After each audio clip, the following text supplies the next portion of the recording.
Dicen que no hay un libro perfecto para la crianza. Dicen que la crianza es una suerte de acuerdo entre los padres o entre el entorno familiar para con respecto al niño. Para mucha gente criar significa dar de comer y vestir y curar, pero la crianza es un concepto que va mucho más allá. Tanto es así que hay psicólogos, psiquiatras, pediatras, antropólogos, sociólogos que han dedicado su vida entera a investigar sobre lo que es la crianza. Lo concreto de todo esto es que al final nosotros podemos conocer un adulto que puede ser simpático o patán y de acuerdo a eso podemos deducir varias cosas, que lo han criado bien o mal o que tuvo o no tuvo mamá. ¿De qué depende esto? De eso vamos a conversar. Crianza y conducta con Vivian Landázuri, a quien le damos la bienvenida. ¿Cómo estás, Vivian, querida?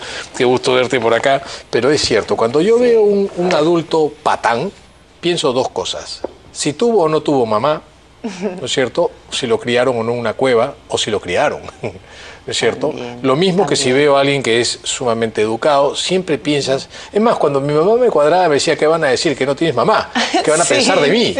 ¿No? Sí. ¿Cómo definirías tú, con todo el expertise que tienes, con tu día a día profesional, cómo definirías tú lo que es crianza? Bueno, la crianza tiene que ver con toda esta parte de educar al niño en determinados comportamientos para que alcance determinados comportamientos, pero también en esta parte del afecto, de la relación, del tono de relación que se establece en un hogar. No solamente un tema de que el niño alcance ciertas metas o ciertos objetivos o que espere lograr determinadas cosas o se corrija o module cierta conducta, sino también es este estilo, como te decía tu mamá, ¿no? Sí. O sea, tratar a los demás de una manera amable, ¿Cómo no?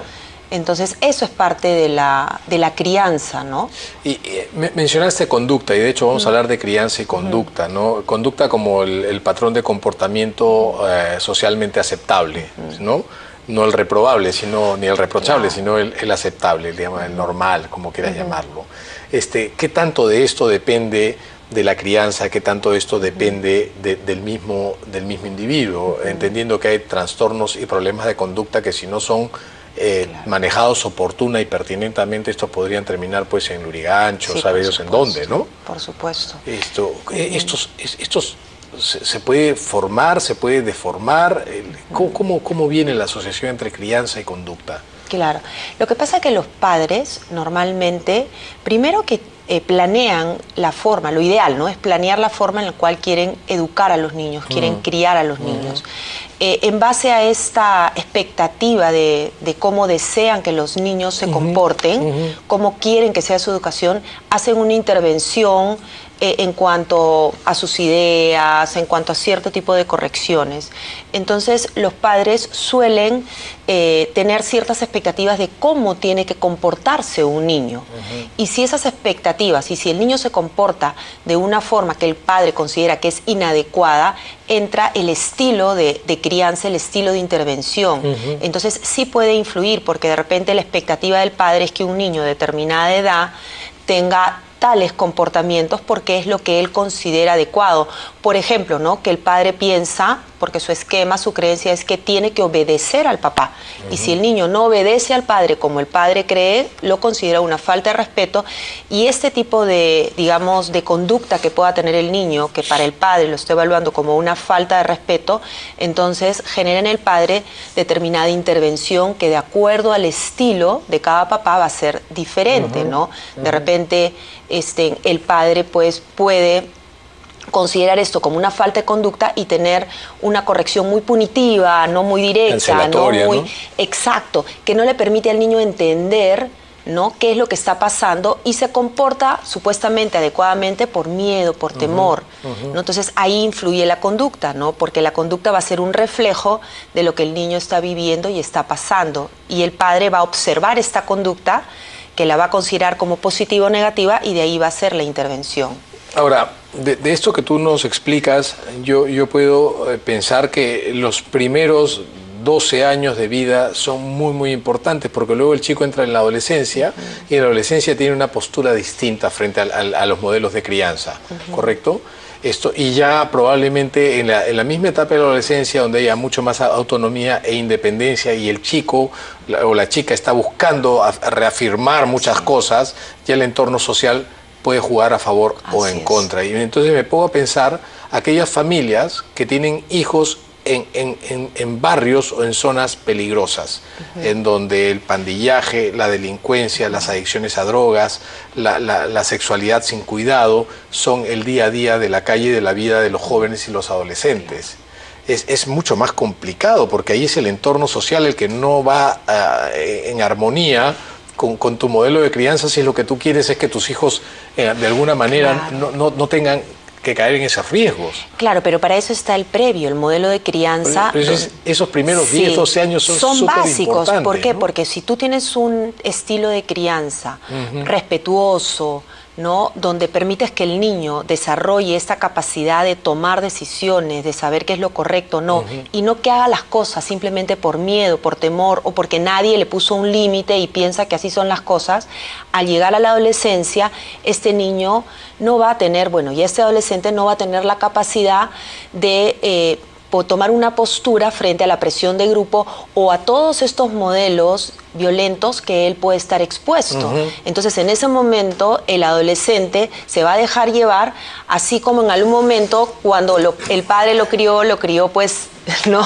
Enseñándole que obedecía porque si no iba a haber un castigo. Entonces, de ahí tenemos que entender que la crianza es una suerte de ecualización entre modelos autoritarios, modelos autorizativos, modelos permisivos, negligentes. O sea, a veces los papás tienen que hacerse la vista gorda, otras veces tienen que ser más dictatoriales, otras veces tienen que darle mucho más autonomía al niño, pero ecualizar eso es difícil. Sí. No está escrito en ninguna parte. No, lo que pasa es que yo creo que primero el padre tiene que conocer el niño, cómo es, qué necesidades tiene, cuál es su personalidad, respetarlo como ser humano, también tomar en cuenta la edad del niño. No es lo mismo que un niño de los 2 años, que normalmente va a ser una pataleta, ¿no?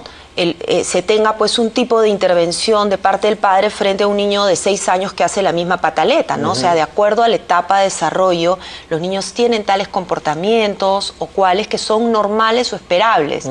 Entonces, cuando tú, como padre, de alguna manera, tu esquema es que un niño, no importa la edad que tenga el niño, tiene que comportarse de determinada forma, de repente no le estás permitiendo un desarrollo normal que aprenda del error. El niño tiene que aprender el error y el error no tiene que ser una situación de fracaso, sino de una oportunidad de poder entender qué es lo que está pasando. Ese es el estilo, por ejemplo, de crianza que es más democrático, que se respeta a la persona como ser humano. Que da ¿no? más y mejores resultados. Por supuesto. Pero para muchos papás esto es difícil de conseguir porque tienen miedo. Yo lo que percibo cuando veo niños que a los que no les ponen los puntos sobre las íes, o se los ponen de manera muy autoritaria, lo que yo entiendo humildemente es que hay mucho temor de los papás para criar a ese niño. Entonces prefieren ser cancelatorios o sumamente permisivos, ¿no?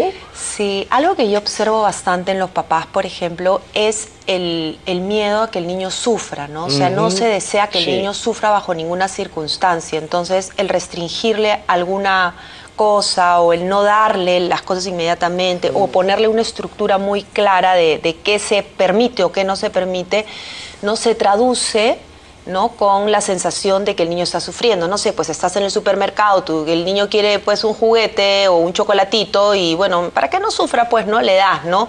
Entonces la norma o el límite no se establece muy claro y este niño no aprende a regularse. La regulación, ¿no? es justamente parte de la crianza y un aprendizaje. En este caso, el niño no aprende, ¿no? de esto, y ese es un estilo de crianza, ¿no? bastante permisivo. En cambio, de repente, porque la idea del papá es que el niño no sufra, o sea, lo quiere que sufra, ¿no?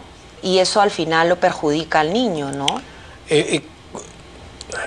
No quiero parecer obvio con la pregunta que te voy a dar, pero me parece que es importante recalcar la importancia y el rol que tanto el padre como la madre tienen en este espacio. Sí. No hablemos de parejas heterosexuales, hablemos de parejas del mismo sexo. También hay roles en la crianza. Así a pesar es. de que a la gente le cueste mucho entender, ¿no es cierto?, que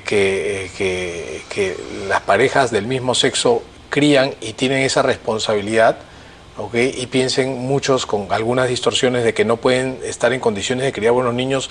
Hay mucha evidencia científica que sostiene que los padres del mismo sexo crían hijos más empáticos, por ejemplo, se involucran más en el rendimiento académico de sus niños, tienen mejores resultados conductuales que muchas parejas heterosexuales. Entonces, pero hay roles. Hay roles, ¿no es cierto? La figura paterna, ¿no? ¿Cuál es el espacio que tiene dentro de la crianza? Es que ambos padres, ¿no?, son importantes para criar este niño, ¿no? Y teniendo los roles claros, ¿no?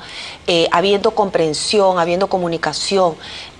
Para mí, por ejemplo, es muy importante que el niño tenga claro, ¿no?, cómo funciona esta casa, cómo funciona este hogar, qué se permite y qué no se permite, ¿no? Y en base a eso, ¿a quién puede acercarse? Para mí, por ejemplo, el tema de la crianza, hay dos puntos que son bien importantes, que es la firmeza. El padre tiene que ser firme y el amor tiene que estar también en conjunto. Entonces, si hay ese respeto al niño, a la individualidad y esta crianza junto con ese amor, ¿no?, el niño se va a desarrollar, y el rol del padre, independientemente del tipo de pareja que sean, es fundamental, ¿no? Porque el niño va a tener la referencia de dos. Sobre todo a la hora del límite, ¿no? Los límites, las normas, genera autonomía. El niño que es autónomo, que es capaz de hacer muchas cosas, es un niño que se siente seguro, se siente confiado, ¿no? Y es darle la responsabilidad y la tarea. Por ejemplo, el niño tiene que tener tareas, pero hay que enseñarle también a hacer la tarea. No esperar de que porque le di la tarea lo va a hacer. Hay que lo acabe, ¿no? ¿No? Hay que la acabe. Claro. Sí. Vivian, tenemos que hablar sobre trastornos y problemas de conducta. Así que me gustaría comprometerte a seguir tocando, pero desde la perspectiva patológica. Ya, genial. ¿no? Genial. Muchas gracias. Gracias por habernos acompañado esta mañana. Ha sido Vivian Landázuri, psicóloga, hablando sobre crianza y conducta. Nos vamos a una pausa, pues, y venimos con lo último del programa.